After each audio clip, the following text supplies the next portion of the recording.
Bangladesh PM advisor Zahid ur Rahman being stopped at Delhi airport due to a blacklist. Zahid ur Rahman was reportedly denied entry or stopped at Delhi airport by Indian immigration authorities. ये दोस्तों अगर आप देखें वैसे minister of state के designation पे हैं, ले भारत के खिलाफ इंटेलेक्चुअल तरीके से आग उगलते हैं और भारत के खिलाफ खूब इंडिया बैशिंग वगैरह करके ये अपनी सस्ती लोकप्रियता पाए हैं। ये सिक्योरिटी वॉच लिस्ट में थे और इनसे पूछताछ बहुत जरूरी थी। ये जो ट्रैवलिंग कर रहे थे, रेगुलर ग्रीन पासपोर्ट कैरी कर रहे थे। तो आज आप बड़े देश को आंख दिखाएंगे तो वो बर्दाश्त नहीं करने वाला, क्योंकि वो पुराना टॉलरेंस, रूल बेस्ड ऑर्डर सब कुछ खत्म हो चुका है।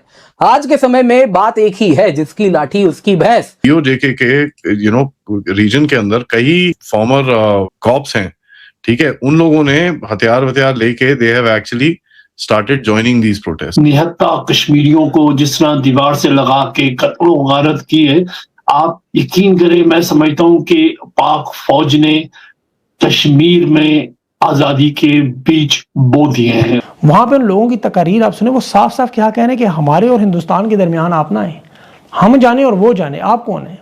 ये बाकायदा तकारीर है उनकी। चाइना और पाकिस्तान इसको प्रपोज कर रहे थे कि हमारे ऊपर टेररिज्म हो रही है और ये हो रहा है, तो उसको ओके कर देता, नहीं किया।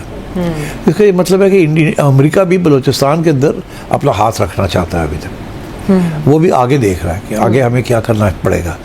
कि अमेरिकी सिस्टम जो है ना, इकोनॉमी खास तौर पर, वो इन कमबख्तों के क्लचेस में है, ज़ायनिस्ट की गिरफ्त में है, वो इससे निकल ही नहीं पा रहे। दोस्तों नमस्कार। दोस्तों, अब भारत हर उस देश को जवाब दे रहा है जो भारत को नुकसान पहुंचाने या आंख दिखाने की कोशिश करता है। इसी तरह बांग्लादेश के पीएम एडवाइजर भारत आए हुए थे। उन्हें एक मीटिंग अटेंड करनी थी, लेकिन भारत ने उन्हें एयरपोर्ट पर रोक लिया। उनसे 3 घंटे तक लंबी पूछताछ की गई और उनकी तलाशी भी ली गई। इसके बाद पीएम के एडवाइजर बेइज्जत होकर बांग्लादेश लौट गए।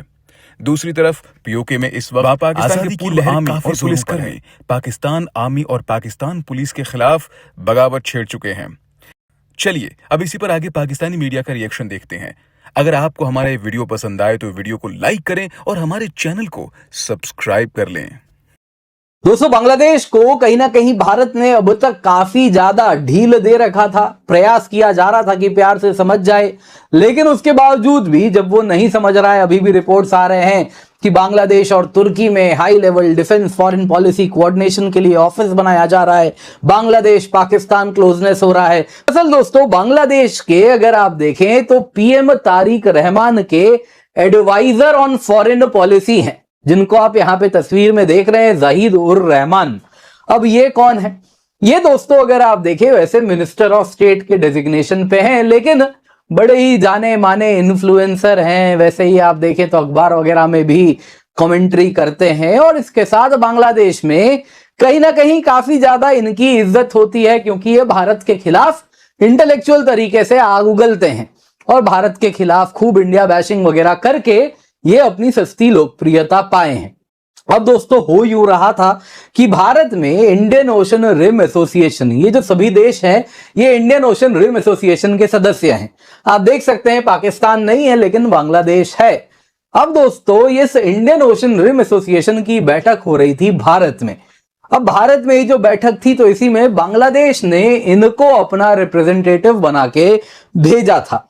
वही जो कि भारत के खिलाफ आग उगलते हैं, यही आ गए भारत। अब जब भारत आए तो दोस्तों इनको दिल्ली एयरपोर्ट में पकड़ लिया गया। पकड़ा क्या गया बेसिकली दोस्तों, इनका जैसे ही नाम अपने ऑन अराइवल चेक किया गया तो सिक्योरिटी वाली चीजें जो रहती हैं नाम के साथ, वो कहीं ना कहीं फ्लैग हो गई। इनका नाम ऑलरेडी डेटाबेस में था, ज़हीद उर रहमान भारत के खिलाफ रोज आग उगलते थे और इसके साथ इनकी हुई लंबी पूछताछ। कहा जाता है 2.5 से 3 घंटे इनकी पूछताछ चली है और ये आए भी दोस्तों डिप्लोमेटिक वीजा लेके नहीं आए, ये डिप्लोमेटिक पासपोर्ट में भी नहीं आए, ये साधारण पासपोर्ट में सार्क वीजा लगवा के, जो बेसिकली सार्क का अगर आप देखें तो वीजा अप्रूवल का एक स्टिकर लगता है, तो वो वीजा लगवा के ये भारत आ गए। और इसके साथ जब इस प्रकार से आए तो इनकी हुई अच्छी खासी पूछताछ। यहाँ कश्मीर जो है वो आप पहले ही आपको गले की हड्डी बना हुआ है, वो खुदा न ख्वास्ता अलहदगी की तरफ मामला जा रहे हैं। वहाँ पे उन लोगों की तकारीर आप सुने, वो साफ साफ क्या कह रहे हैं कि हमारे और हिंदुस्तान के दरमियान आप ना आए, हम जाने और वो जाने, आप कौन है? ये बाकायदा तकारीर है उनकी। इनका कहना है कि हमारा मसला है कि आपने हमारा खाना रोका हुआ, लेकिन हम भूखे मर जाएंगे आपसे नहीं मांगेंगे, क्योंकि इन ईवानों में जो बैठे हुए बेगैरत है। ये अल्फाज उनके हैं, और यही वो अल्फाज है जो बांग्लादेश, मशरकी पाकिस्तान हम सुनते थे। वहाँ से ये आवाज़ें आती जो अब कश्मीर से शुरू होगी। और ये पंजाब नहीं है, कश्मीरी लोग हैं जिन्हें डराने के लिए पहले लाशें गिराई गई, तो वो दफनाने के बाद ज़्यादा बड़ी तादाद में निकल आते हैं। आप देखें ना, पाकिस्तान में सानिया डी चौक हुआ था इस्लामाबाद में, पाकिस्तान की आवाम नहीं निकल सकी उस तरह। सानिया मुरीद के हुआ, पंजाब की आवाम नहीं निकल सकी, लेकिन ये रावला कोट हुआ है, पूरा कश्मीर निकला हुआ है। और ये सिर्फ कश्मीर में नहीं निकले हुए, बरतानिया में और कनाडा में भी निकले। और अभी अमेरिका, ऑस्ट्रेलिया और दीगर ममालिक में, यूरोपीय ममालिक में भी मेरे पास इतलात हैं कि इनके एहतजाज शुरू होने वाले। उसके बाद इनके बहुत से लोग जो हैं वो सफारतकारी शुरू करने लगे अपने अपने मुल्क में, पार्लियामेंट्स के अंदर।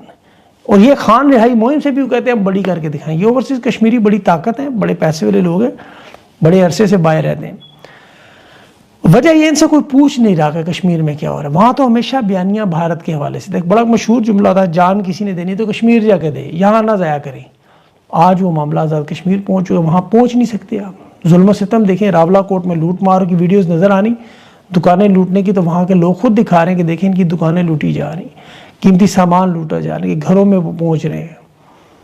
यहाँ पे इन पर जो गद्दारी के इल्ज़ामात लगे, वो जॉइंट एक्शन कमेटी के रहनुमा का मैं बयान सुन रहा था। उसने कहा हमारी एक्शन कमेटी का कोई बंदा अगर हिंदुस्तानी एजेंट है तो उसका कसूर नहीं है, उसकी माँ का है कि उसके बाप से बेवफाई की। लेकिन जिसने झूठा इल्ज़ाम लगाया वो भी अपना DNA कराएगा, 1971 की वल्दियत उसके शनाख्ती कार्ड में लिखी होगी। मतलब ये बातें क्या हमने पहले सुनी थी? अब वो भारत से बराह रास्त मुआवजा करते हैं। पाकिस्तान के हालात में भारत से मुआवजा करना तो बनते ही नहीं। वैसे आप देखें कि भारत की आबादी पाकिस्तान से 6 गुना ज़्यादा है। आप उनकी मईशत को देखें और 2026 की जो वर्ल्ड बैंक के अदाद शुमार है वो देखें, 1.25 अरब की आबादी है उनकी।